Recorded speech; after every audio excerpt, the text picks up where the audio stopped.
என் பசங்க ரொம்ப என்ஜாய் பண்ணுறாங்கங்க. வணக்கம் ஃப்ரெண்ட்ஸ். இவங்க 2 பேரும் நான் அடாப்ஷன் கொடுத்த குழந்தைங்க.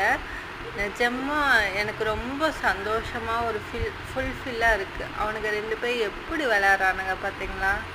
இதை தாப்பா ஒவ்வொரு டைமும் அடாப்ஷன் கொடுக்கையில நான் எதிர்பார்க்குறேன். இந்த ஜேர்னியில் மிக்சட் ஃபீலிங்காக இருக்குது. இந்த மாதிரி குழந்தைகளும் இருக்காங்க. சில மனுஷங்க கிட்ட ரொம்ப அடிபட்டு ரொம்ப வேதனைப்பட்டு இறக்குற குழந்தைங்க, ஃபுட் இல்லாமல் ரொம்ப போச்சு.